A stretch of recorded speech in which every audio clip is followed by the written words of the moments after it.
आज इस क्लास में हम लोग महादेवी वर्मा द्वारा रचित भक्तिन जो अध्याय है उसके बारे में जानने का प्रयास करेंगे, उसके बारे में जानेंगे, उसको समझने का प्रयास करेंगे और उसकी रीडिंग करेंगे अर्थात पाठ्य पुस्तक का हम लोग अध्ययन करेंगे। महादेवी जो वर्मा द्वारा रचित भक्तिन चैप्टर है उसके बारे में हम जानेंगे कि भक्तिन कौन है, भक्तिन का जीवन कैसा है और महादेवी वर्मा से उसका क्या संबंध है। जो भक्तिन है महादेवी वर्मा जी की एक प्रसिद्ध संस्मरण है, संस्मरणात्मक रचना रेखाचित्र है जो स्मृति की रेखाएं में संकलित हैं। और हम स्मृति की रेखाएं जो उनकी रचना है, जो कि मैंने आपसे चर्चा किया था कि स्मृति की रेखाएं उनकी एक रचना है, अगले वीडियो में मैंने किया था। उसी स्मृति की रेखाएं नामक रचना में इनका यह एक संस्मरणात्मक रेखाचित्र सन्निहित है। महादेवी वर्मा जी ने अपनी सेविका अर्थात भक्तिन जो है वह उनकी सेविका है और भक्तिन महादेवी वर्मा के घर काम करती हैं, उनके सेवा भाव करती हैं और इसी सेवा भाव के कारण भक्तिन का जो अतीत है, जो बीता हुआ है और जो वर्तमान है, उन दोनों के बारे में चर्चा की। जो महादेवी वर्मा ने भक्तिन के जो अतीत उसका था उसका परिचय देते हुए वर्तमान में उनके साथ क्या संबंध है, भक्तिन किस प्रकार से व्यवहार करती है, इन सभी का उसके व्यक्तित्व का एक दिलचस्प ढंग से एक खाका खींचा है। महादेवी वर्मा के घर काम शुरू करने से पहले महादेवी वर्मा ने उसे ने कैसे संघर्षशील और स्वाभिमानी ढंग से अपने जीवन को व्यतीत किया, वह किस प्रकार कर्मठशील जीवन हुआ यापन किया, इसके साथ साथ उसने कैसे पितृ सत्तात्मक जो मान्यताएं थीं, पितृ सत्तात्मक मान्यताओं का मतलब होता है जो पैतृक चली आ रही हों, पीढ़ी दर पीढ़ियों से चली आ रही हों, उन सभी मान्यताओं का उसने छल छद्म करके समाज भरे इस समाज को एक आईना दिखाया है, समाज को एक नई दिशा दिखाई और उसका पर उसने अपना जो प्रभाव छोड़ा है उसका महादेवी वर्मा ने बड़े ही दिलचस्प ढंग से व्याख्या की हैं, लेखनी अपनी चलाई हैं। इसके साथ साथ ही आज के समाज में अपनी बेटी को हक दिलाने की लड़ाई जो लड़ रही है भक्तिन, उसके बारे में उन्होंने स्पष्ट किया है। इसके साथ साथ उसमें हार कर भी जिंदगी को जीने का एक नया सलीका, नया तरीका बताया है समाज को। वही चीज़ भक्तिन के बारे में, इसी चीज़ के जो मुख्य बिंदु है, महादेवी वर्मा ने भक्तिन के इस उद्देश्य को क्या किया है, पूर्ण किया है अपनी इस रचना के माध्यम से। अगर कहा जाए कि संवेदनशील चित्रण इस पाठ का मूल आधार है, अर्थात संवेदना से परिपूर्ण यह अध्याय है, संवेदना से भरा पूरा अध्याय है। और इसके साथ ही हम भक्तिन के जीवन में छा जाने वाली जो विषम परिस्थितियां हैं और जहां अंधेरा ही अंधेरा है, वहां पे हम दिखलाई दे पड़ने वाली एक नया प्रकाश लेखिका के रूप में उभर के आती हैं और लेखिका उसके जीवन में एक नया संचार, उसके साथ मिलकर उसके जीवन में एक नया संचार, नया आयाम उद्घटित करती हैं। इसी कारण अपने व्यक्तित्व का जरूरी अंश मानकर, क्योंकि महादेवी वर्मा का अपना एक व्यक्तित्व है, लेकिन कहीं न कहीं उनके व्यक्तित्व पे, महादेवी वर्मा के व्यक्तित्व पे भक्तिन का कुछ अंश का प्रभाव पड़ा है और इसी कारण भक्तिन के बारे में लिखना महादेवी वर्मा के लिए एक विवशता ही नहीं, एक उनका अपने जीवन पे उसका जो प्रभाव पड़ा है उसके बारे में बताना भी, समाज को बताना भी अपना दायित्व समझती हैं और इसी कारण उन्होंने इस सभी बिंदुओं पे एक संस्मरण रेखा चित्र के माध्यम से स्पष्ट की हैं। हम यह मानते हैं कि चाहे इस पाठ में विषम परिस्थितियाँ कितना हो रही हों और विषम परिस्थितियों से की विषमताओं को देखते हुए भी महादेवी वर्मा के प्रति अनमोल आत्मीयता से भरी जो भक्ति के बहाने ही स्त्री स्मिता का संघर्षपूर्ण आवाज़ बनकर महादेवी वर्मा ने अपने कलम के माध्यम से एक स्त्री के वर्चस्व को उठाने का प्रयास किया है, एक स्त्री के सम्मान को ऊपर उठाने का प्रयास किया है और वह बताना चाहती हैं कि स्त्रियां भी इस समाज में कम नहीं हैं। पुरुषों से वह पुरुषों की दासी नहीं, उसकी सहधर्मिणी है, उसके साथ चलने वाली है, उसका मित्र है, न कि उसकी दासी है। इन सभी बातों को महादेवी वर्मा ने इस अध्याय में स्पष्ट किया है। आइए देखते हैं भक्तिन जो चैप्टर है इसमें महादेवी वर्मा ने किन किन बातों को उल्लेख किया है। रीडिंग करते हुए हम इस पाठ की व्याख्या भी करेंगे और इस क्लास के माध्यम से हम जानेंगे कि भक्तिन जो चैप्टर है वह कितना महत्वपूर्ण है। आइए भक्तिन चैप्टर जो है उसका जो पहला पैराग्राफ है उसकी हम व्याख्या शुरू करते हैं और हम पढ़ते भी जाएंगे और उसकी व्याख्या भी करेंगे। छोटे कद और दुबले शक्ति शरीर वाली भक्तिन अपने पतले ओठों के कोनों में दृढ़ संकल्प और छोटी आंखों में एक विचित्र समझदारी लेकर जिस दिन पहले पहले मेरे पास आ उपस्थित हुई थी तब से आज तक एक युग का समय बीत चुका है। महादेवी वर्मा कहती हैं कि जब भक्तिन महादेवी वर्मा के पास पहली बार उपस्थित हुई थी तब से लेकर और आज तक एक माना जाए तो एक ऐसा युग बीत चुका है जो एक लंबा अंतराल है। और वो कैसी थी उसके बारे में भी उन्होंने लिखा है कि छोटे कद की थी और दुबले शरीर वाली भक्तिन पहले पतले ओठों के कोनों की दृढ़ता, पतले ओठ मतलब उसके ओठ पतले थे। इस यहाँ पे देखिए रेखा चित्र का स्पष्टीकरण है। यहाँ पे रेखा चित्र का मतलब कलम के माध्यम से क्या करना, किसी के शारीरिक बनावट का चित्रण करना। देखिए कैसे किया। छोटा कद का मतलब होता है नाटा कद। दुबले शरीर वाली का मतलब होता है दुबली पतली थी, मोटी नहीं थी। इसके साथ साथ पतले ओठों वाली, और उसका ओठ कैसा था, पतला था। दृढ़ संकल्प से परिपूर्ण महिला थी और छोटी आंख उसकी थी और जो उसकी आंखें थी वह कैसी थी, छोटी थी। छोटी आंखों में एक विचित्र समझदारी लेकर वह कैसी थी, समझदार भी थी। कौन कह रहा है, लेखिका कह रही है। लेखिका करें, आंखें तो छोटी थी पर आंखों में क्या था, एक समझदारी थी, एक अच्छी खासी समझदारी थी। जिस दिन वह पहली बार उनके दरवाजे पर आई थी तब से लेकर आज तक क्या हो गया, एक लंबा समय व्यतीत हो चुका है। आगे देखिए, जब कोई आज तक का युग बीत चुका है, पर जब कोई जिज्ञासु हमसे इस संबंध में प्रश्न कर बैठता है तब वह क्या पलकों को भी पुतलियों तक गिराकर और चिंतन की मुद्रा में ठुड्डी को कुछ ऊपर उठाकर विश्वास भरे कंठ से उत्तर देती है। क्या उत्तर देती है, तुम पैचे का बताई, 50 बरिस से संग रहित है।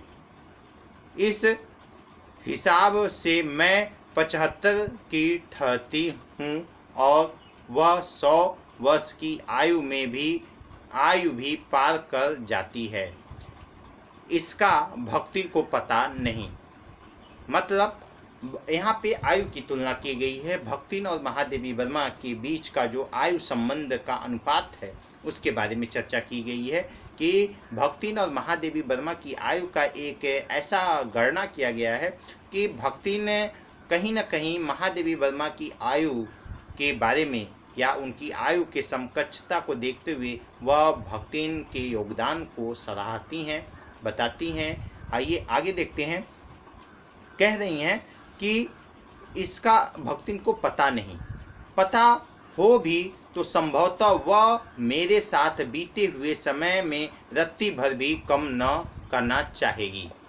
वह अगर उसे यह पता होता कि वह उसका उम्र कम है तो भी वह हमारे उम्र से कम है तो भी वह उसमें रत्ती भर कम करना नहीं चाहेगी, अर्थात वह रत्ती भर भी अपनी आयु का बेकार नहीं गंवाना चाहेगी और वह उसके साथ जुड़ी रहेगी और हर समय उनका साथ देगी। इसके साथ साथ ही आगे कह रही हैं कि चाहेगी। मुझे तो विश्वास होता जा रहा है कि कुछ वर्ष और बीत जाने पर वह मेरे साथ रहने के समय को खींचकर 100 वर्ष तक पहुंचा देगी, चाहे उसके हिसाब से कुछ 150 वर्ष की असंभव आयु का भार क्यों न ढोना पड़े। कहने का मतलब यह है कि जब महादेवी वर्मा 100 साल की होंगी तब उसकी आयु लगभग अगर वह 150 साल तक जीने की अपेक्षा रखेगी, वह उनके साथ रहना चाहेगी। क्यों ऐसा महादेवी वर्मा ने ऐसा क्यों कहा है? ऐसा इसलिए कहा है कि वह महादेवी वर्मा को छोड़ना नहीं चाहती, उनके अंतिम पड़ाव तक नहीं छोड़ना चाहती, वह महादेवी वर्मा के साथ रहना चाहती है। और इसी बारे में महादेवी वर्मा ने पहले पैराग्राफ में, अपने इस रचना में पहला जो पैराग्राफ है उसमें उन्होंने स्पष्ट किया है, स्पष्ट बताने की कोशिश की है। आगे अगर हम देखते हैं दूसरा पैराग्राफ को हम अध्ययन करते हैं, दूसरे पैराग्राफ को बारे में जानते हैं। सेवक धर्म, सेवक धर्म का मतलब होता है सेवा भाव रखने वाला व्यक्ति, अपने मालिक के प्रति क्या रखना? श्रद्धा भाव रखना, सेवा करना और उनका हर सुख दुख में साथ रहना, उनके हर सुख दुख में साथ रहना। सेवक धर्म में हनुमान जी से स्पर्धा करने वाली, हनुमान जी से भी स्पर्धा कर बैठी थी। हनुमान जी किसके भक्त थे? राम जी के। और हनुमान ने राम जी के लिए क्या क्या किया है कि भक्त ने भगवान को किसी भी दुख में, उनके हर दुख में उनके साथ थे। वह हनुमान जी, अर्थात हनुमान जी जिस प्रकार श्री रामचंद्र जी के सेवक थे उसी प्रकार भक्तिन भी महादेवी वर्मा की सेविका थी। कह रही है किसी अंजना की पुत्री न होकर, अंजना मतलब अंजलि के पुत्र कौन थे? हनुमान जी थे। अंजनी, हनुमान जी की माता का नाम क्या था? अंजनी था। और अंजनी की पुत्री न होकर, मतलब यह कोई अंजनी की पुत्री नहीं है, वह तो पुत्र थे हनुमान, यह अंजनी की कोई पुत्री नहीं है कि वह भी सेविका बने। वह कुछ ऐसा ही भाव यहाँ पे स्पष्ट, देखिए कितने गरिमामय शब्दों का प्रयोग किया है महादेवी वर्मा ने, इनकी भाषा शैली को देखिए क्या करी है। अंजना की पुत्री न होकर एक और अनाम धन्या गोपालिका की कन्या है, एक ऐसी कन्या है जो कि अंजनी की पुत्री तो नहीं न होकर बल्कि एक गोपालिका की कन्या है, नाम है लक्ष्मी। नाम क्या है? लक्ष्मी। अच्छा, अर्थात लक्ष्मी, अगर इसका सीधा अर्थ निकालें तो मतलब हुआ लक्ष्मी। लक्ष्मी अर्थात पर जैसे मेरे नाम की विशालता मेरे लिए क्या है? बहुत दुर्वह है, मतलब बहुत ज़्यादा दुखदाई है कह सकते हैं, क्योंकि नाम क्या है? लक्ष्मी। लक्ष्मी मतलब धन, संपदा, बहुत ज़्यादा पैसा जिनके पास, वही तो लक्ष्मी कहलाएगा, जो दूसरों को धन दे सके। लेकिन इसका नाम लक्ष्मी था, लक्ष्मी तो था, लेकिन वास्तविकता में इसके पास धन का अभाव था, दरिद्रता थी, वही कहा गया है इसमें। वैसे ही लक्ष्मी की समृद्धि जो है भक्तिन के कपाल की संकुचित रेखाओं में नहीं बढ़ सकी। मतलब लक्ष्मी तो नाम था, पर उसके सर माथे पे जो लक्ष्मी की लकीर होनी चाहिए, लक्ष्मी का जो एक तरह से प्रभाव होना चाहिए, धन संपदा से परिपूर्ण होना चाहिए, इसका उसके ऊपर क्या था, प्रभाव था। इस पे लक्ष्मी कभी बध नहीं सकी, अर्थात उसके पास दरिद्रता ही थी। आगे कह रही हैं महादेवी वर्मा, वैसे ही लक्ष्मी की समृद्धि भक्ति के कपाल की कुंचित रेखाओं में नहीं बच सकी।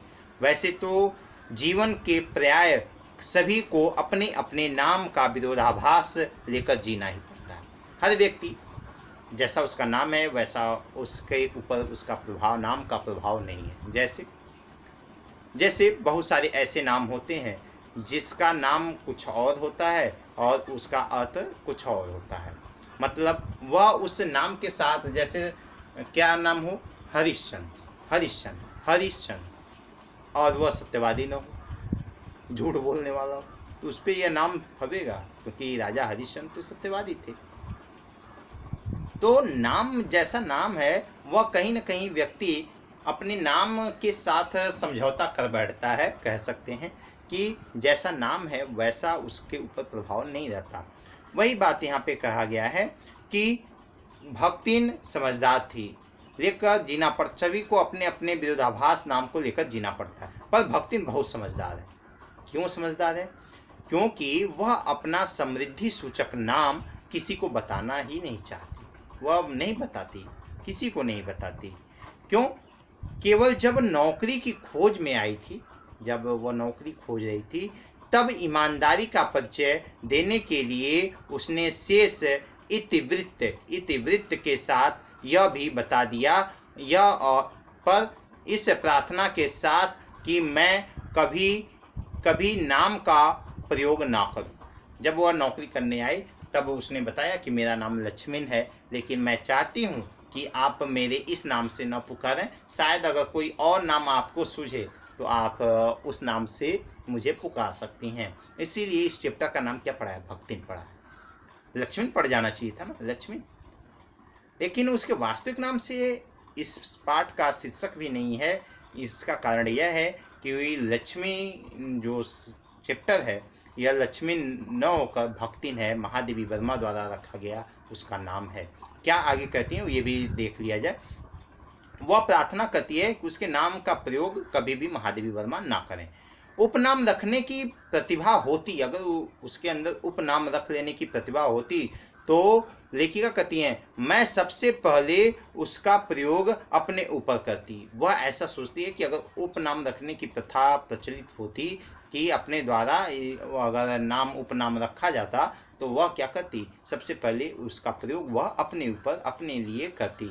इस तथ्य को वह देहातीन क्या जाने, इसी से जब मैंने कंठी माला देखकर उसका नया नामकरण किया तब वह भक्तिन जैसा कवित्वहीन नाम को पाकर भी वह गदगद हो उठी।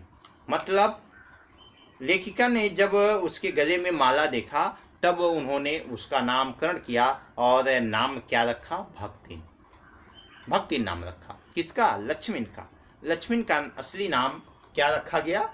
एक उपनाम जो महादेवी वर्मा ने रखा वह क्या था? भक्तिन था। वास्तव में भक्तिन को यह नाम किसी तरह से उसके हाव भाव को देखकर महादेवी वर्मा ने रख दी, क्योंकि उसका जो प्रार्थना था, रिक्वेस्ट था कि उसे उसके भक्तिन नाम से ही पुकारा जाए, जो उपनाम रखा गया है उसका असली नाम जो लक्ष्मण है उस नाम से न पुकारा जाए। और महादेवी वर्मा ने उसके जो शरीर पे जो कुछ भी वस्त्र थे, पहनावा था और जो माला आदि था उसके शरीर पे, उसे देखते हुए उसका नाम भक्तिन।